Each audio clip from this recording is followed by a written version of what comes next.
नमस्कार। 4 पीएम में आपका हार्दिक स्वागत है। आज हम जो बात करेंगे वो ये कि 2024 का चुनाव एक-एक सीट पर बड़ी मजबूती से लड़े जाने वाला चुनाव है। कोई भी पार्टी, चाहे वो एनडीए हो, चाहे वो इंडिया अलायंस हो, ये रिस्क नहीं ले सकती कि कुछ भी सीट पर वो ऐसा वीक कैंडिडेट दे दे जो चुनाव हार जाए। जबकि भारतीय जनता पार्टी ने ऐसा कर दिया है। भारतीय जनता पार्टी ने जो स्ट्रेटेजिक मिस्टेक की है, मैं एक स्ट्रेटेजिक मैनेजमेंट के प्रोफेसर की तरह बोल रहा हूं, जो स्ट्रेटेजिक मैनेजमेंट के प्रोफेसर की तरह जो मुझे लग रहा है कि हरियाणा के अंदर जिस प्रकार के कैंडिडेट्स उन्होंने दिए हैं वो मूलतः सब कांग्रेसी हैं। शायद ही कोई ऐसा हो जो भारतीय जनता पार्टी की पृष्ठभूमि का हो। दूसरी गलती जो की है भारतीय जनता पार्टी ने कि कैंडिडेट्स का डिक्लेरेशन बहुत पहले कर दिया। अब सीटों का डिक्लेरेशन आपने बहुत पहले कर दिया। अशोक तंवर को सीट दे दी, नवीन जिंदल को दे दी, अरविंद शर्मा को दे दी और चौटाला साहब को दे दी। ये सारे मूलतः कांग्रेसी लोग हैं, बल्कि जो गुड़गांव की सीट है वो भी जो हैं वो भी पुराने कांग्रेसी हैं, अरविंद शर्मा भी पुराने कांग्रेसी। तो बहुत पहले सीट डिक्लेरेशन करने और कांग्रेसियों को टिकट देने से जो भारतीय जनता पार्टी का कार्यकर्ता जो बहुत ज्यादा सक्रिय हुआ करता था उसकी सक्रियता खत्म हो गई। और आप जानते हैं कि अगर कोई कांग्रेसी कांग्रेस छोड़ के भारतीय जनता पार्टी में जाएगा तो कांग्रेस के सपोर्टर तो नहीं जाएंगे वहां पे। जो कमिटेड कांग्रेस के सपोर्टर हैं, पर्सनल लेवल पे जो उनके 2-4 हजार सपोर्टर्स होंगे उनकी बात अलग है, तो वो इस आशा में जाएंगे। और भारतीय जनता पार्टी तो उनके बल का इस प्रकार से अंदाजा लगाएगी क्योंकि वो कांग्रेस में थे, बड़े नेता थे, इसलिए अपने साथ कुछ वोट लेके आएंगे। जबकि वास्तविकता यह है कि वो खुद तो अपने वोट ला नहीं पाए और भारतीय जनता पार्टी का जो कोर वोटर है वो भी उनके साथ नहीं खड़ा है। जैसे अशोक तंवर साहब हैं, इलेक्शन लड़े, हार गए। हरियाणा प्रदेश कांग्रेस कमेटी के अध्यक्ष रहे, कुछ कमाल नहीं दिखा पाए और उन्हें टिकट मिल गया। आम आदमी पार्टी में गए, कांग्रेस के बाद आम आदमी पार्टी में गए और उसके भारतीय जनता पार्टी में गए। क्या भरोसा कि इलेक्शन के बाद फिर वो आम आदमी पार्टी या कांग्रेस में नहीं चले जाएंगे। नवीन जिंदल साहब खानदानी कांग्रेसी, पिता कांग्रेसी, मां कांग्रेसी, खुद कांग्रेसी, कई बार इलेक्शन लड़े, जीते, हारे, भारतीय जनता पार्टी में चले गए। उनके खिलाफ जो कैंडिडेट आम आदमी पार्टी का है, सुशील गुप्ता, वो कन्विंसिंग कर रहे हैं और बहुत दिनों से कर रहे हैं। तो एक पूंजीपति जो बिल्कुल आलीशान हिसाब किताब से रहता है और एक वो जो जमीनी कार्यकर्ता है, पैसे वाले वो भी हैं, उनके भी अपने एजुकेशन इंस्टीट्यूशंस हैं, लेकिन जो एक जनसंपर्क का माध्यम, पहली बात। दूसरी बात, आम आदमी पार्टी का और कांग्रेस का गठबंधन हो जाना। तो जमीनी कार्यकर्ता आज की तारीख में कम से कम हर पार्लियामेंट्री कॉन्स्टिट्यूएंसी में 2-4-5 हजार लोग ऐसे हैं जो आम आदमी पार्टी की नीतियों से सहमत हैं, जो उसके प्रशंसक हैं। लेकिन अगर आम आदमी पार्टी अलग इलेक्शन लड़ती है, कांग्रेस अलग इलेक्शन लड़ती है, तो उनके वो 3-4 हजार वोट जो है बेकार हो जाते हैं। लेकिन अगर ये 3-4 हजार वोट कांग्रेस के वोटों में और कांग्रेस के वोट आम आदमी पार्टी के वोटों में मिल जाते हैं, तो एक तो जो एनर्जी वेस्ट होती है आम आदमी पार्टी कांग्रेस की आपस में लड़के, वो खत्म हो जाती है, सामंजस्य बैठता है।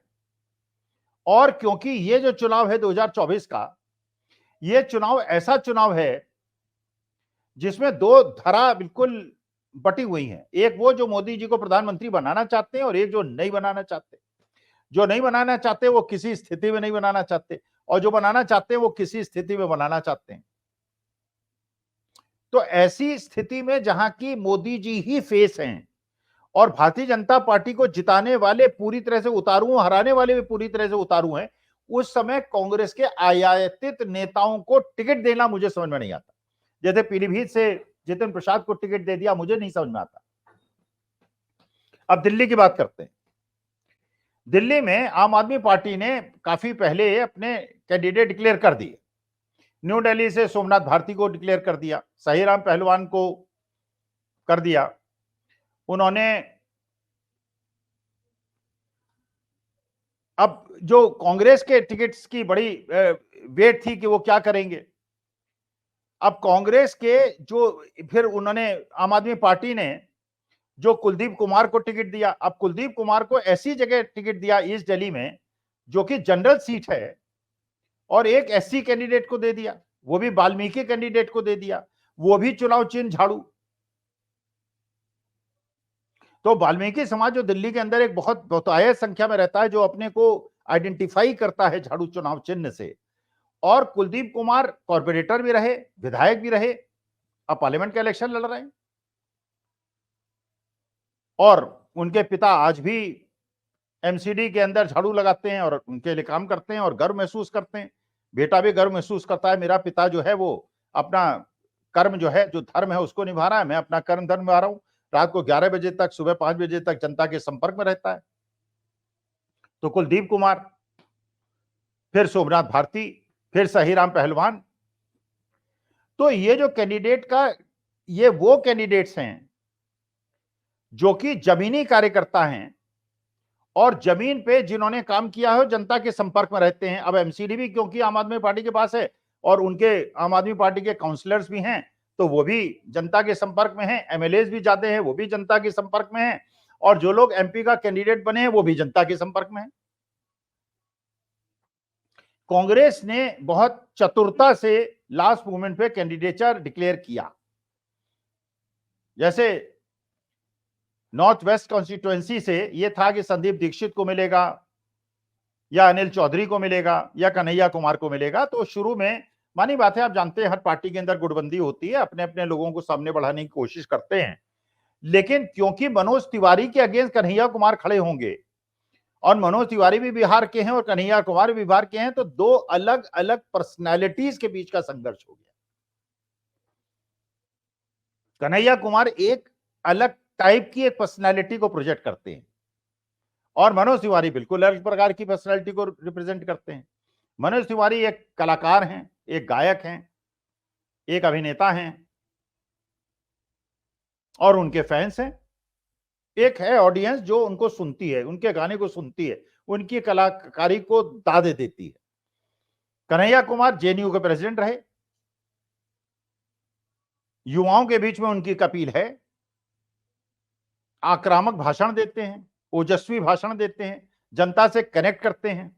और जिस कॉन्स्टिट्यूएंसी में मनोज तिवारी और कन्हैया कुमार की लड़ाई है, वो मूलतः ऐसी कॉन्स्टिट्यूएंसी है जहां पे बिहार उत्तर प्रदेश वालों की बहुत संख्या है, बहुत ज्यादा पॉपुलेशन है।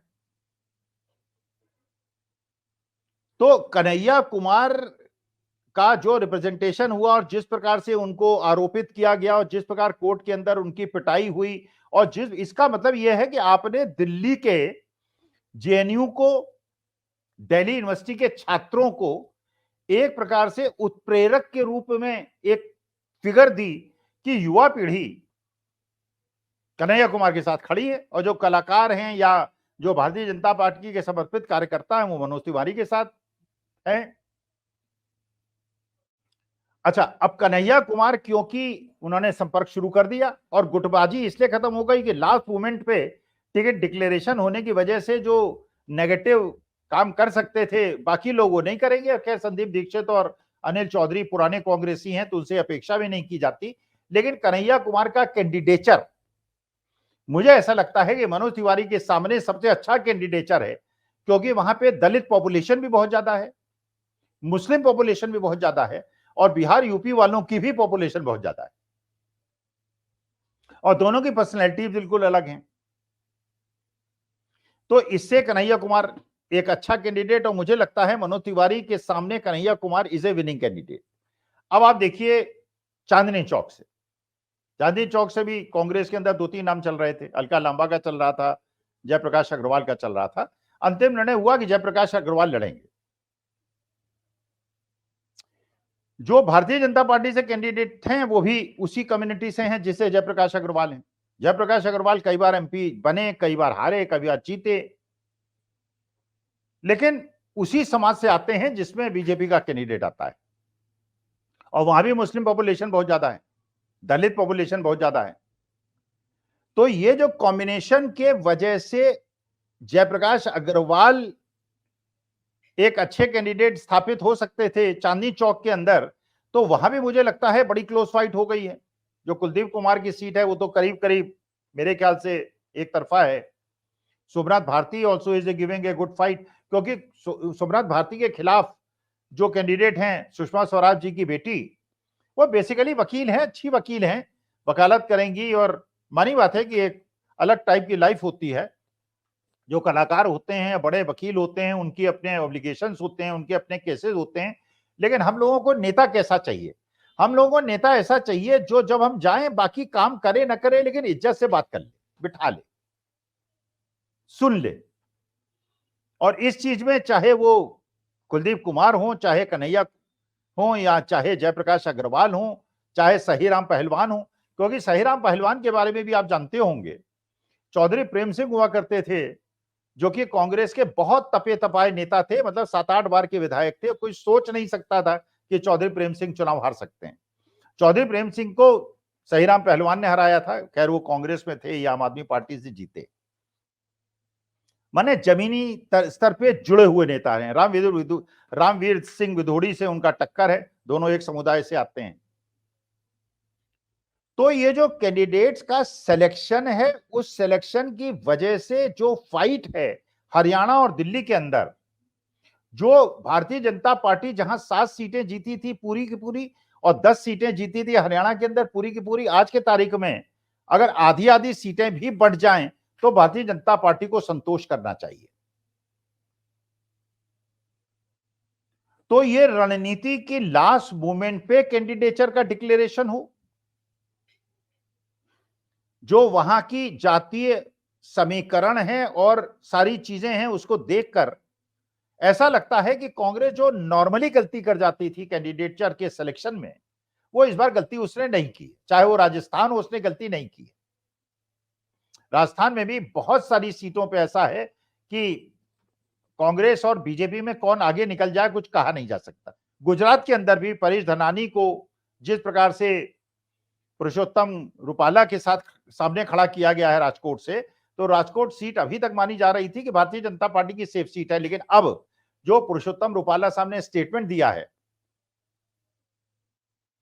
और उसके बाद परेश धनानी को जिस प्रकार से खड़ा किया गया है, और वो भी उसी समाज से आते हैं जिससे पुरुषोत्तम रूपाला आते हैं, बल्कि उस गोत्र से आते हैं जिसकी पॉपुलेशन वहां ज्यादा है, तो वहां भी स्थिति बदल गई है। जो चतर वसावा हैं भड़ूच के अंदर, वो भी आदिवासी नेता हैं, और आप जानते हैं वसावास का जो वहां पे आधिपत्य रहा, छोटू भाई वसावा और चतर वसावा एकमात्र विधायक हैं उस पार्लियामेंट्री कॉन्स्टिट्यूएंसी के, जो आम आदमी पार्टी के सीट पे जीते हैं। उन्हें जेल भी बंद किया गया, उससे भी उनको सहानुभूति मिली, और आदिवासी सीट है और आदिवासियों की संख्या बहुत ज्यादा है और उनकी वहां बहुत ज्यादा मजबूत पकड़ है। तो इसका मतलब यह है कि ये जो इस बार सीट का सिलेक्शन हुआ है और उसमें समीकरणों का ध्यान रखा गया है, उससे वहां भारतीय जनता पार्टी ने गलती कर दी कि उन्होंने मूलतः कांग्रेसियों को टिकट दे दिए। जो लोग कुछ दिन पहले आए थे उनको टिकट दे दिए, टिकट बहुत पहले अनाउंस कर दिए, भारतीय जनता पार्टी के जमीनी कार्यकर्ताओं को उत्तेजित कर दिया, उनको निष्क्रिय कर दिया। और यहां पे जो आम आदमी पार्टी, कांग्रेस और बाकी इंडिया गठबंधन के लोगों का समन्वयन है, वो बहुत अच्छा देखने को मिल रहा है। अच्छा, जो थोड़ी बहुत कमी थी वो अरविंद केजरीवाल को बंद करके, मनीष सिसोदिया को बंद करके, संजय सिंह को बंद करके और फिर बेल पे छोड़ के और सत्येंद्र जैन को छोड़ के जो सहानुभूति लहर होती है, जो नॉर्मली आदमी को लगता है कि भाई अगर कोई प्रूफ है, अगर कोई एविडेंस है सामने लाओ, उसके बाद सजा दो, किसको चिंता है। लेकिन एविडेंस कोई है नहीं, कोलैबोरेशन कोई है नहीं, केवल गवाही देने पे अगर आप लोगों को बंद करने लगे विदाउट एनी प्रूफ और विदाउट एनी वीडियो और विदाउट एनी कन्वर्सेशन और व्हाट्सएप और व्हाटएवर ईमेल, तो इसके बाद तो जीवन बड़ा दुभर हो जाएगा। देश में तो लोकतंत्र संविधान की कल्पना करना ही बहुत मुश्किल हो जाएगा। तो मुझे ऐसा लगता है कि 2024 का चुनाव बीजेपी के हाथ से फिसल रहा है। और जो नारा उन्होंने दिया था कि इस बार 400 पार, नारा वो नहीं है, नारा असल में यह है इस बार 400 में हार। तो 143 150 सीट अगर भारतीय जनता पार्टी को मिल जाती हैं तो उन्हें संतोष करना चाहिए। लेकिन अभी बहुत सारे समय बाकी है, चुनाव काफी दूर हैं, अभी बहुत सारे खेल खेले जाएंगे। राहुल गांधी के भी हेलीकॉप्टर की तलाशी ली गई है। कमलनाथ के यहाँ भी ईडी की रेड हुई है। जो भी कांग्रेस का या अपोजिशन का कैंडिडेट डिक्लेयर होता है उसके यहाँ ईडी की रेड तुरंत हो जाती है।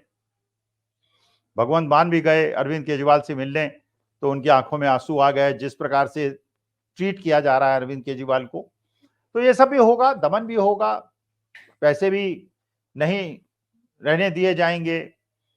लेकिन देखते हैं देश के लोकतंत्र में कितनी जान बाकी है, देश के संविधान में कितनी जान बाकी है। लेकिन मैं एक आशावान व्यक्ति हूं और मुझे ऐसा लगता है कि जिस दिशा में देश की राजनीति चल रही है, बाकी तो लोगों के दिमाग को पढ़ना बहुत मुश्किल है, लेकिन जो जमीनी स्तर पे दिखाई पड़ रहा है कि लोग वोकल होने लगे हैं, जो पैसिव लोग थे वो भी बोलने लगे हैं, और जो ऐसे लोग थे जो भारतीय जनता पार्टी के कट्टर समर्थक थे वो भी कहने लगे हैं कि अति हो गई है।